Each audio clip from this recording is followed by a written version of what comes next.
지난주 우리 국민들이 아주 기분 좋아할 소식 하나가 멀리 폴란드에서 날아왔습니다. 퀸 엘리자베스라든지 차이코프스키라든지 세계적인 콩쿠르가 있는데 세계 3대 콩쿠르 중에 하나인 쇼팽 콩쿠르. 세계 콩쿠르 중에서 피아니스트만을 위한 콩쿠르죠. 여기에 우리나라 피아니스트 조성진 1994년 22살, 만으로 21살 이 친구가 폴란드 쇼팽 콩쿠르 한국인으로 최초로 1등 우승을 했습니다. 이게 아주 1회전, 2회전, 3회전식으로요. 1라운드, 2라운드, 3라운드, 마지막 4라운드 파이널까지 이게 아주 그냥 엄청난 힘든 시간들과 수많은 곡을 연주해내는 그런 경쟁인데 대단합니다. 27개국에서 160명 세계 최고의 피아니스트들이 왔는데 다 이겨내고 1등으로 아주 우수한 성적으로 어느 누구도 말할 수 없을 정도로 좋은 성적으로 이렇게 우승을 했어요. 쇼팽 콩쿠르는 폴란드 바르샤바, 이게 쇼팽의 고향이거든요. 5년마다 열립니다. 그러니까 그 기회를 놓치면 안 되고 30살 이전 여기에만 허용이 되는 거죠.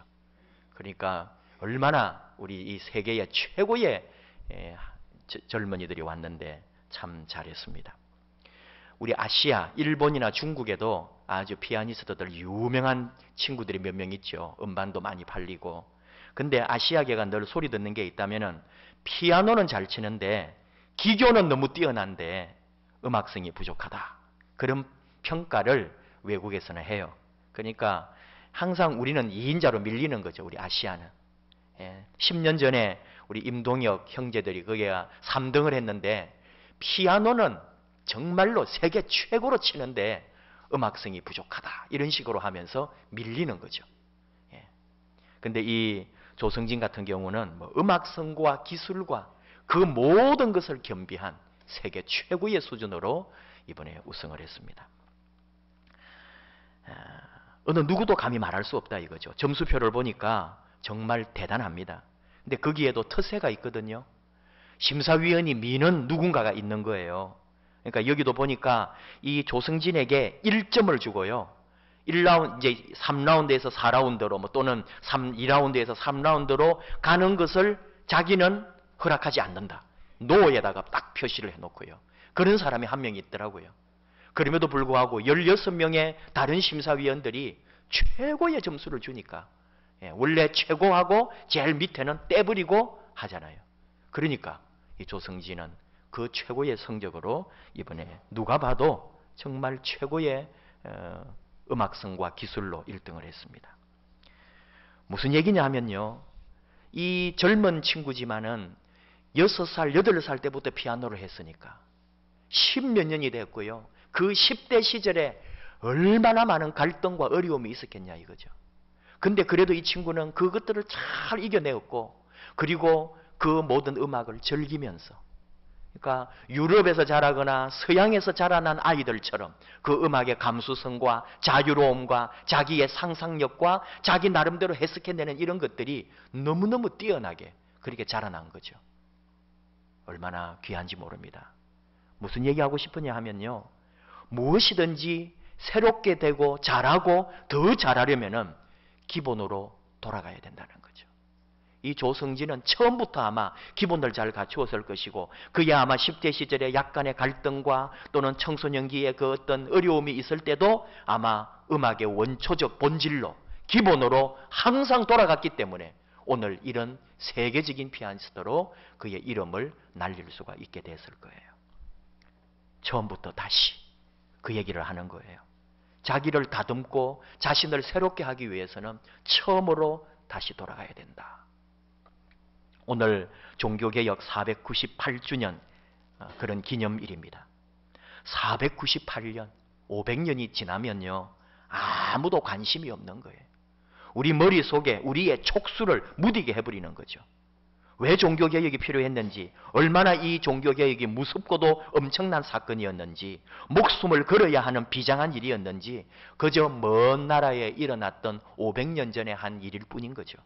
그럼에도 불구하고 오늘 우리가 여기에 주목하는 이유가 있는 거예요. 우리가 만약 교회 다니지 않고 저 역시 목사가 아니었다면 종교개혁주의를 알기나 하겠습니까? 관심이나 가지겠습니까? 학교에서 공부할 때 세계사에서 한 줄 배우고 시험 칠 때 써먹으려고 외웠겠죠. 지금 믿지 않는 사람들이 누가 종교개혁에 관심이 있겠어요? 하지만 이 종교개혁은 거짓에 대한 진리의 도전이었고 불의에 대한 정의의 도전이었고 그 진리의 길을 걸어가야 하고 정의의 길을 걸어가야 하는 것은 500년 전에 끝난 것이 아니라 지금도 계속되어야 한다는 거죠. 오늘 우리는 끊임없이 진리와 거짓의 싸움에 서 있고 우리가 어느 것을 택해야 할지 내일도 영원히 우리는 그 길을 걸어가야 하기 때문에 종교개혁은 우리 안에 너무나 중요합니다. 종교뿐만 아니라 정치, 경제, 사회, 문화, 우리 인간들이 살아가는 모든 영역에 진리와 정의가 살아야 하기 때문에 우리는 이 종교개혁에 다시 한번 우리 자신의 신앙을 돌아보고 이 시대를 한 번 더 생각해 보는 거죠. 종교개혁을 마치 어디에 시장 가거나 아침에 운동 나가거나 산책 나가는 기분으로 맞이할 일이 아니다 이거예요. 비장한 각오로 다시 한번 종교개혁의 정신을 우리가 새롭게 해야 한다 그런 말입니다. 마르틴 루터가 입을 닫고 살았으면 그저 대학 교수로 아주 존경받으면서 훌륭한 그런 인생을 마쳤을 거예요. 그러나 그의 양심이 그를 내버려 두지 않았습니다. 교황이 루터의 신부직을 파문하고 또 교수직을 박탈했습니다. 가톨릭 교회가 그를 죽이려고 했습니다. 루터도 인간이었기 때문에 로마 교황의 그 힘, 너무나 견고한 가톨릭의 그 무서움 앞에서 절망할 때도 있었고요. 한계를 느꼈고 어떤 때는 도망하기도 했습니다. 그럴 때마다 그가 읽었던 말씀이 있어요. 시편 46편입니다. 종교개혁의 그 긴박감 속에 이 시 46편을 묵상하면서 위로와 힘을 얻었다고 하죠. 너무너무 외롭고 아플 때는 그의 친구고 동력자였던 같은 종교개혁자였던 멜랑이톤에게 연락을 해가지고 우리 시편 46편을 낭송하자 그렇게 제안했다. 그런 기록도 남아 있습니다.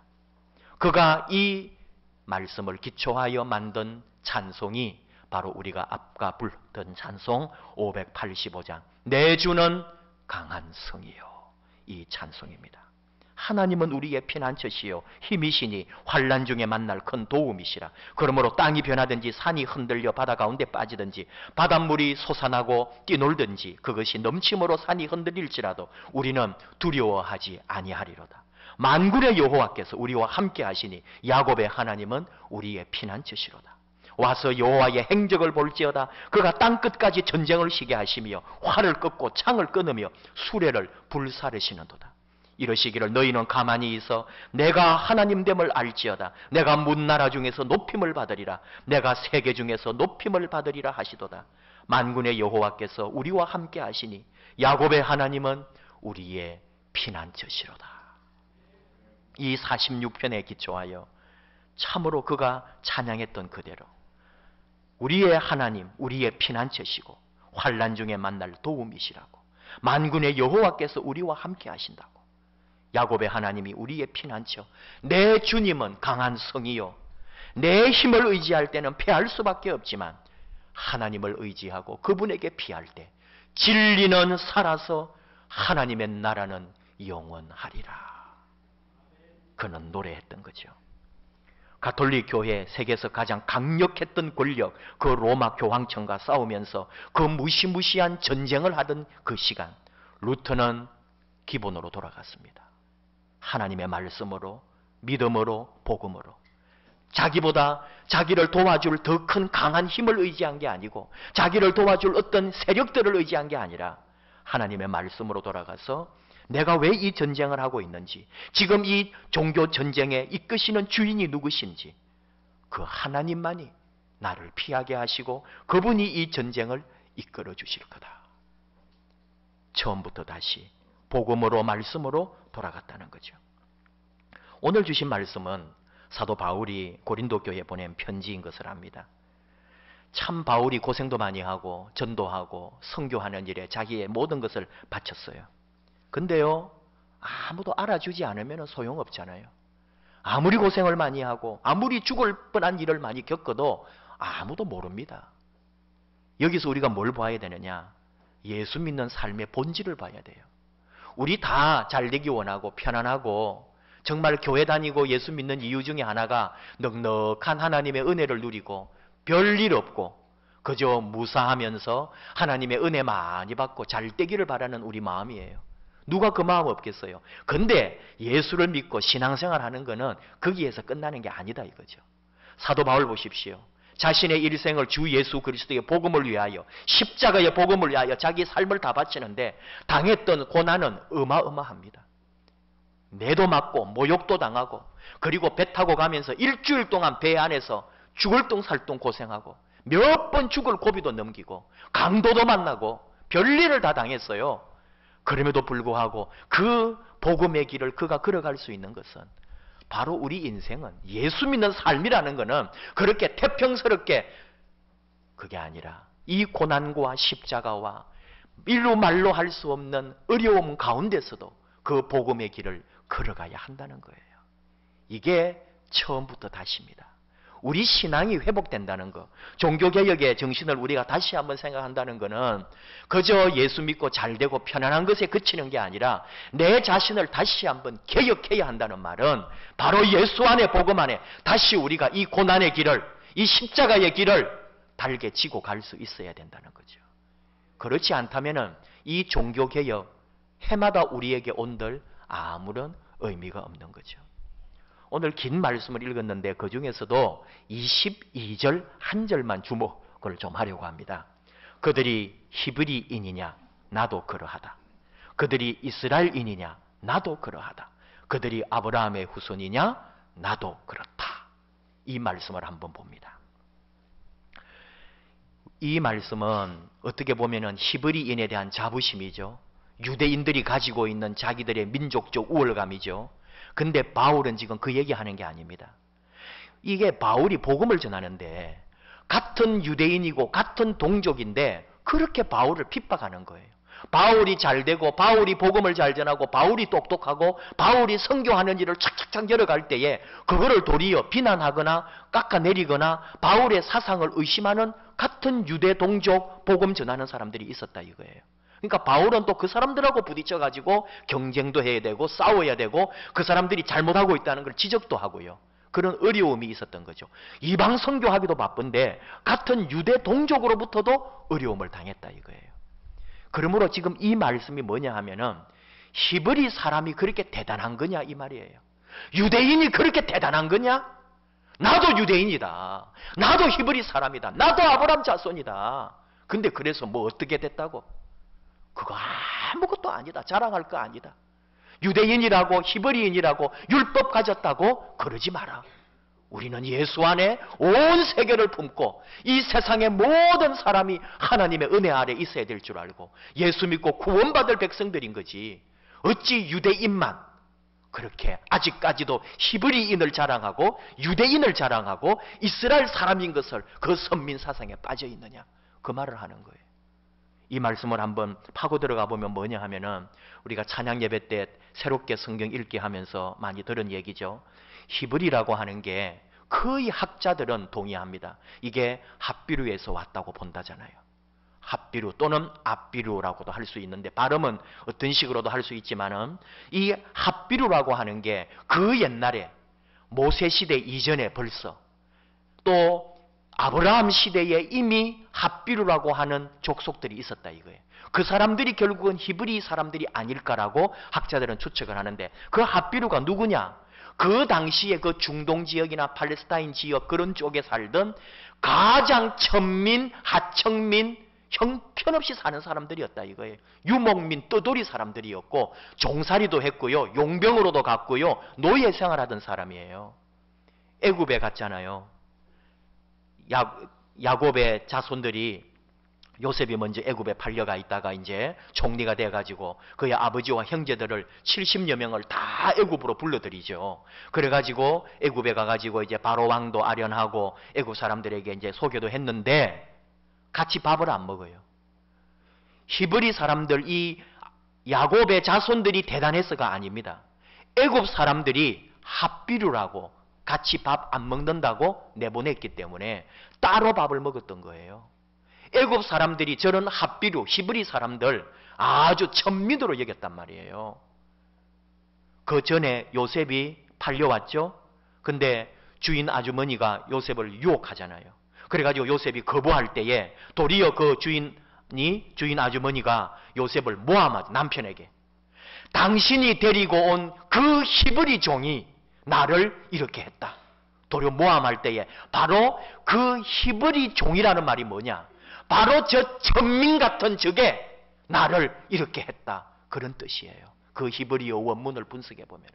그만큼 이 핫비루라고 하는 것은 형편없는 그 당시에 나라도 없고 족속도 없고 뜨돌이들 종살이 하던 노예 생활하던 그런 천민이었단 말이에요. 바울이 말합니다. 히브리 민족 이스라엘 백성 한번 치고 올라가 봐라. 그 옛날에 우리 조상들 한번 차고 올라가 봐라. 뭐냐? 아무것도 아니다. 오직 하나님의 사랑, 하나님의 은혜를 입어 우리가 이 복을 누리거늘 어찌 그것이 우리의 선민인 사상이 되고 그것이 우리의 우월주의가 되고 민족주의가 되고 우리만이 구원받는 줄 착각하느냐? 아니다. 지금 사도 바울은 그 얘기를 하는 거예요. 그들이 히브리인이냐? 나도 히브리인이다. 그들이 이스라엘 사람들이냐? 나도 이스라엘 사람이다. 그들이 아브라함의 자손이냐?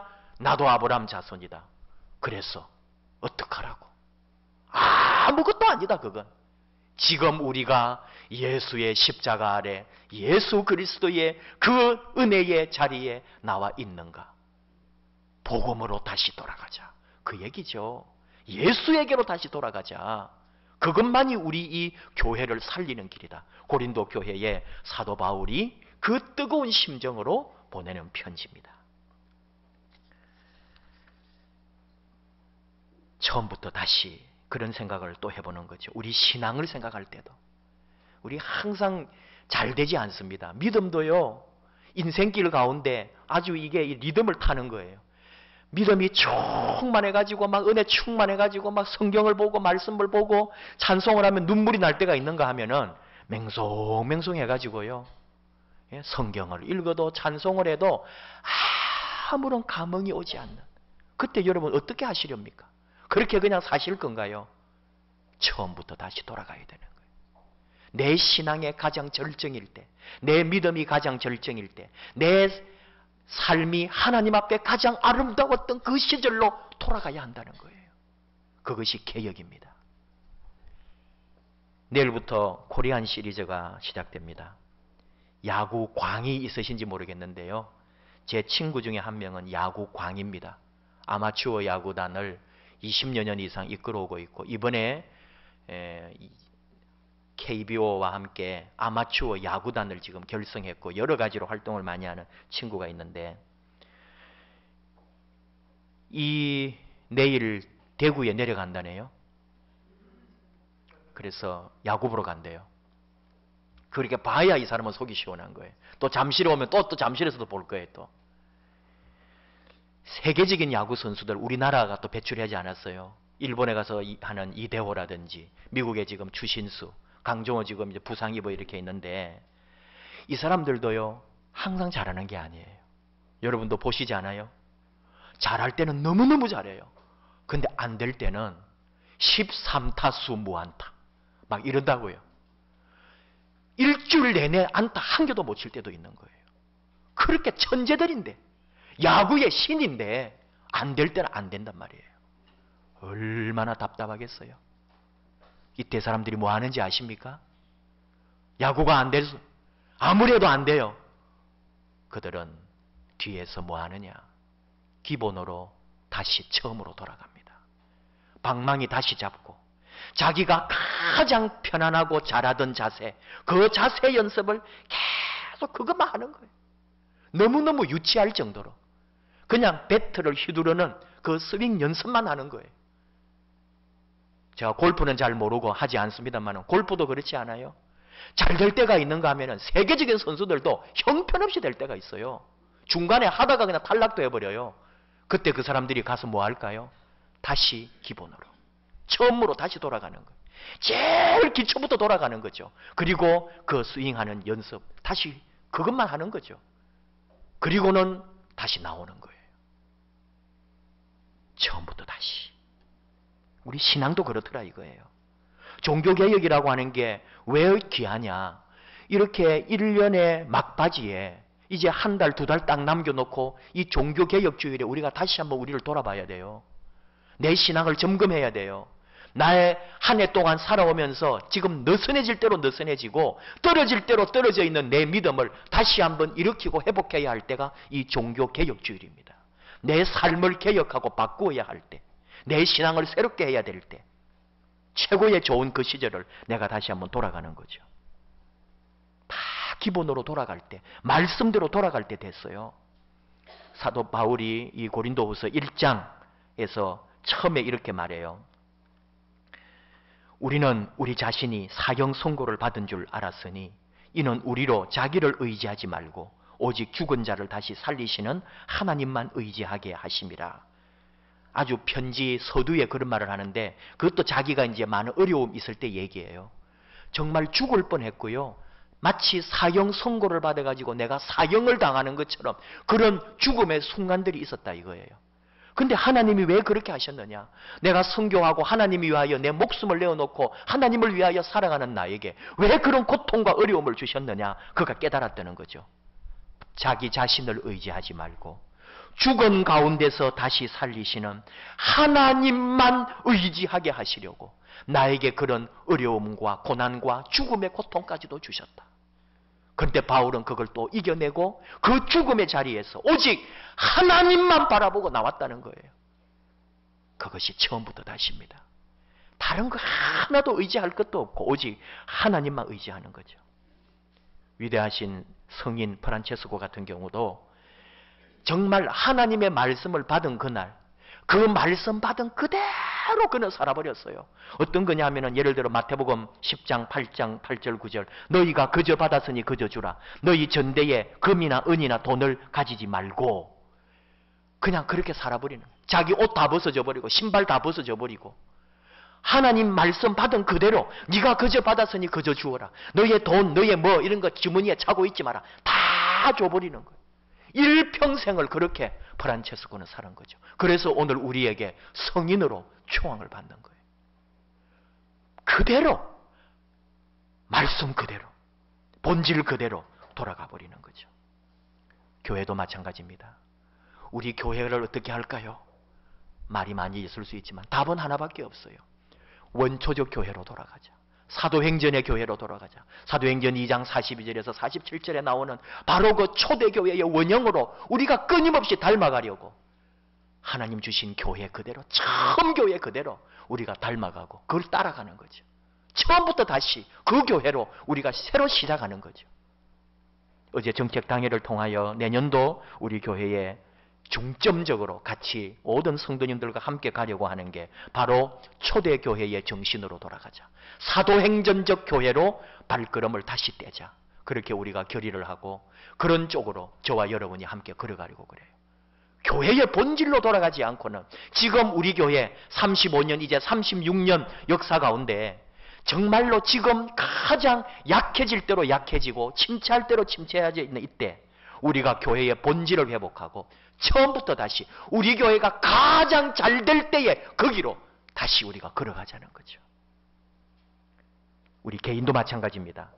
정말 복음 그대로 말씀 그대로 하나님의 사랑 십자가의 은혜 하나님이 주신 말씀 그대로 우리가 다시 돌아갈 때 저나 여러분이 가장 예쁘게 가장 아름답게 가장 헌신하고 멋지게 신앙생활하던 바로 처음 그 자리로 우리가 함께 돌아가기를 원합니다.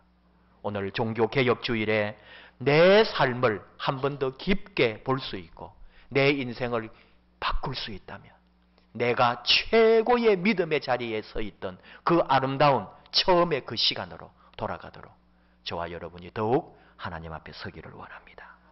기도하십시다. 하나님 아버지 감사합니다.